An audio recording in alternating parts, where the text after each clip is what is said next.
Assalamualaikum warahmatullahi wabarakatuh.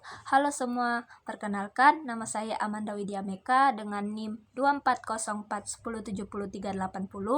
Saya dari kelas PAIL angkatan 2024. Di sini saya akan menjelaskan tafsir surat Al-Alaq ayat 1 sampai 5 beserta dengan nahwu shorof dan asbabun nuzulnya. Tugas ini untuk memenuhi tugas ujian akhir mata kuliah tafsir dengan dosen pengampu Pak Alihan Satra MPD. Selamat menyaksikan. Bismillahirrahmanirrahim. Assalamualaikum warahmatullahi wabarakatuh. Baiklah, di sini saya Amanda Widya Meka dengan NIM 24041070380 akan menjelaskan tafsir dari surat Al-Alaq ayat 1 sampai 5. Baiklah, di sini ada suratu Iqra. Suratu Iqra merupakan nama lain dari surat Al-Alaq. Lanjut, di bawah ada bacaan makiyatun. Jadi surat Iqra atau surat Al-Alaq ini merupakan surat makiyah. Tis'a asyrota ayatan, 19 ayat. Jadi surat Iqra atau surat Al-Alaq ini berjumlah 19 ayat untuk keseluruhannya.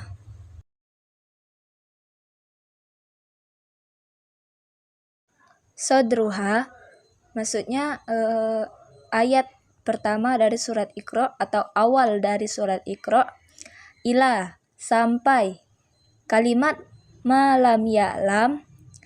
Jadi maksudnya di sini yaitu dari ayat pertama surat Iqra sampai ke ayat dari malam ya'lam atau ayat kelima dari surat Iqra, yaitu merupakan awwalu ma nazala minal Qur'an, adalah ayat-ayat dari Al-Qur'an yang pertama kali turun. Jadi maksudnya di sini dari awal ayat dari Quran surat Al-Alaq sampai ke kalimat malam ya'lam, yaitu merupakan wahyu pertama atau ayat Al-Quran pertama yang disampaikan oleh Jibril kepada Nabi Muhammad. Lanjut, wazalika bigori Hira, dan itu di gua Hira. Jadi Jibril menyampaikan wahyu kepada Nabi Muhammad untuk pertama kali itu di gua Hira. Rawahu Bukhari. Jadi cerita tentang wahyu yang pertama kali turun ini dimuat dalam Sahih Bukhari. Baiklah, kita akan masuk ke penjelasan tafsir surat Al-Alaq 1 sampai 5. Bismillahirrahmanirrahim. Di sini ada kalimat Iqra. Iqra di sini atau kalimat Iqra di sini dimaknai dengan aujidil qiraata, aujid al-qiraah, yang artinya wujudkan perbuatan membaca, atau bisa dimaknai dengan mulailah membaca. Mubtadi'an, seraya mengawalinya atau sambil mengawalinya dengan kalimat Bismi rabbikal ladzi khalaq, dengan menyebut nama Tuhanmu yang Maha Menciptakan. Menciptakan apa yang dimaksud dengan kalimat menciptakan di sini? Penjelasannya di sini. Al-Khalaik, yaitu menciptakan seluruh makhluk.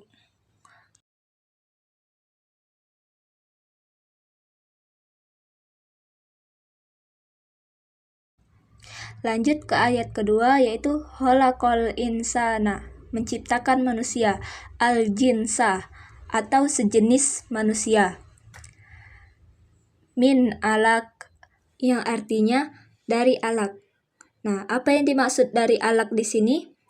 Alaq adalah jam'u alaqah, jamak dari kata alaqah. Jadi kalimat alaq merupakan jamak dari kata alaqah. Wahia al-qit'atu, dan dia adalah sepotong. al-yasiroh minad damil ghalizoh. Wahya al-qit'atul yasiroh, dan dia adalah sepotong kecil minad damil ghalizoh, dari darah yang mengeras atau darah yang menggumpal.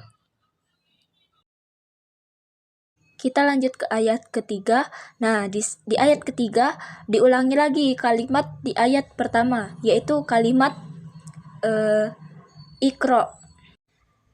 Nah, kalimat Iqra di sini berfungsi sebagai ta'kidul awal, yaitu menguatkan makna dari ayat pertama tadi.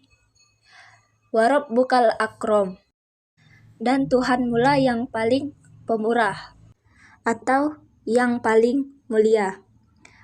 Allazi la yuwazihil karim. Jadi maksudnya tiada seorang pun atau tidak ada satu pun yang bisa menandingi kemuliaan Allah Subhanahu wa taala.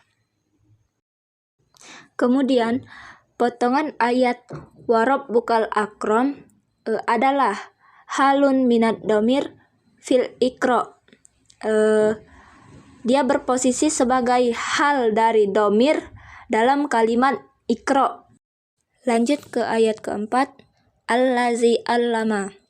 Jadi Tuhanmu itu adalah zat yang allazi allama, yang mengajarkan al-khod, keterampilan menulis, bil kolam, dengan kolam, atau bisa dimaksud dengan pena.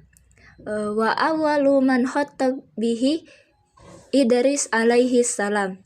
Dan orang pertama atau manusia pertama yang bisa tulis menulis yaitu Nabi Idris alaihi salam. Lanjut untuk ayat terakhir, ayat kelima. Allamal insan, yang mengajarkan manusia. Al-jinsa, atau jenis manusia atau sejenis manusia. Malam ya'lam, apa yang belum diketahui. Qabla ta'limihi, yaitu sebelum Allah mengajarkan kepadanya, minal huda, baik berupa hidayah, wal kitabati, tulis menulis, wasinaati, dan berkreasi, wa ghairiha, dan lain-lain. Shadaqallahul azim. Mungkin itu saja penjelasan tafsir. Kita akan lanjut ke penjelasan sorob. Baiklah, di sini saya akan menjelaskan nahu sorob dari Quran surat Al-Alaq ayat 1-5. Pertama yaitu ayat yang pertama, Iqra bismi rabbikal ladzi khalaq. Sini ada kalimat Iqra. Iqra fi'il amar mabni ala sukun, wa fa'il domir mustatir takdiruhu anta. Iqra, kata kerja perintah yang dibina di atas sukun dengan subjek berupa kata ganti yang tersembunyi, diperkirakan yaitu kamu. Yang kedua yaitu bi, harfun jar. Bi di sini berposisi sebagai huruf jar. Yang ketiga yaitu ismin, isim majrur bil ba wa alamatu jarihi kasroh wa huwa mudhof. Suki huruf jar bi bertanda kasroh dan berfungsi sebagai mudhof.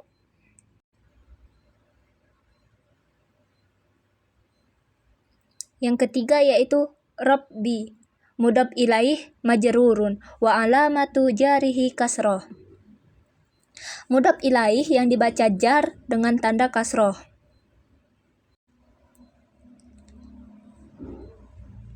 Yang ketiga yaitu ka, domir muttasil fi mahalli mudhof ilaih, kata ganti yang bersambung dan berkedudukan sebagai mudhof ilaih. Yang keempat yaitu allazi, isim mausul mabni fi mahalli na'tu li rabbi, kata sambung isim mausul yang tetap bentuknya dan berkedudukan sebagai sifat na'tu bagi kata rob. Dan yang terakhir yaitu khalaqo, fi'il madi mabni ala fathi wa fa'il domir mustatir takdiruhu huwa. Kata kerja lampau yang dibina di atas fathah dengan subjek berupa kata ganti tersembunyi, diperkirakan dia. Masuk ke ayat kedua, khalaqal insana min alaq. Khalaqo, fi'il madi mabni alal fathi. Kata kerja lampau yang dibina di atas fathah. Lanjut. Al-insan. Maf'ulun bih mansubun wa alamatu nasabuhul fathah. Berposisi sebagai objek atau maf'ulun bih yang dibaca nasab dengan tanda fathah. Lanjut yaitu min, harfun jar. Min di sini berposisi sebagai huruf jar. Lanjut, alakin, isim majrur bi min wa alamatu jarihil kasroh. Kata benda yang dibaca jar karena dimasuki huruf min dengan tanda kasroh. Kita lanjut untuk ayat yang ketiga. Iqra wa rabbukal akram. Sini ada kalimat iqra, fi'il amr mabni ala sukun wa fa'il mustatir.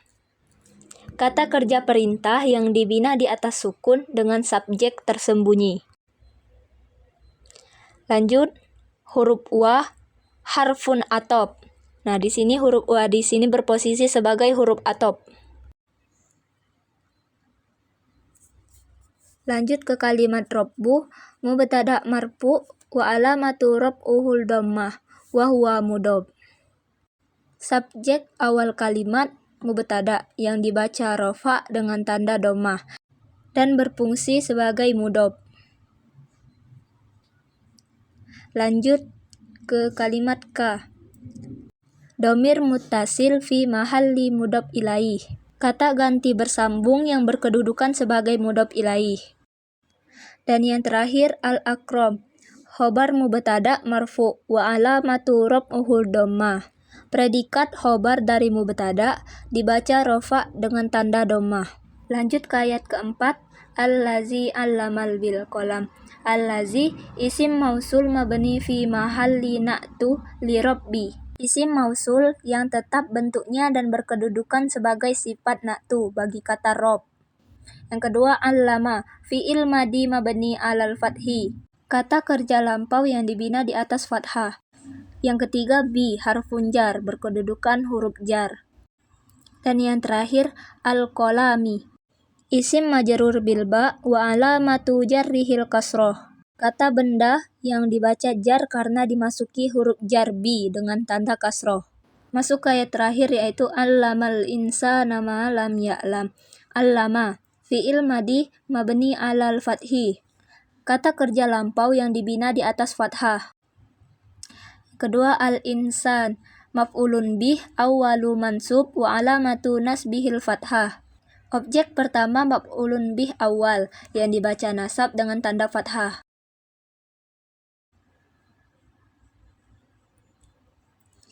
Kata yang ketiga, ma, isim mausul mabni fi mahallil maf'ulun bih sani. Isim mausul yang tetap bentuknya dan berkedudukan sebagai objek kedua, maf'ulun bih sani. Yang keempat yaitu lam, harfun nafi wa jazm. Huruf penafian dan penjazm. Dan yang terakhir, ya lam, fi'il mudhari majzum bilam wa alamatu jazmuhu sukun wa fa'il domir mustatir takdiruhu huwa. Kata kerja mudhari yang dibaca jazm karena dimasuki lam dengan tanda sukun dan subjeknya berupa kata ganti tersembunyi. Mungkin ini saja penjelasan nahwu shorof dari saya. Dilanjutkan asbabun nuzul. Baiklah, di sini saya akan menjelaskan asbabun nuzul Quran surat Al-Alaq ayat 1 sampai 5. Ketika mendekati usia 40 tahun, Rasulullah SAW sering melakukan uzlah, holwat, atau bertahanus di Gua Hiro. Dalam 1 tahun, beliau biasa bertahanus 1 bulan, merenungkan kondisi Mekah yang penuh kemusyrikan dan juga kejahiliahan. 6 bulan menjelang tahanus ketiga, beliau selalu bermimpi dengan mimpi yang benar, atau disebut ru'ya shodiqoh, serupa fajar subuh yang menyingsing. Di tahun itu pula, ketika usia Rasulullah sudah memasuki 40 tahun, tampak juga tanda-tanda kenabian lainnya, seperti sebuah batu yang di Mekah tiba-tiba mengucapkan salam kepada Rasulullah Shallallahu Alaihi Wasallam. Pada saat bulan Ramadan, yaitu bertepatan dengan 17 Ramadan, beliau sedang bertahanus di Gua Hiro. Lalu malaikat Jibril mendatangi beliau untuk menyampaikan wahyu pertama. Malaikat Jibril berkata, "Iqra, bacalah." Rasulullah pun menjawab, "Ma ana biqira'in." Aku bukanlah orang yang bisa membaca, yang pandai membaca. Malaikat Jibril mengulangi perkataan Iqra sebanyak 3 kali. Tapi tetap jawaban Rasulullah sama, yaitu ma ana biqira'in, aku bukanlah orang yang pandai membaca. Lalu Jibril mendekap Rasulullah hingga beliau kehabisan tenaga. Malaikat Jibril lalu mengulangi perkataannya dan melanjutkan dengan perkataan lain.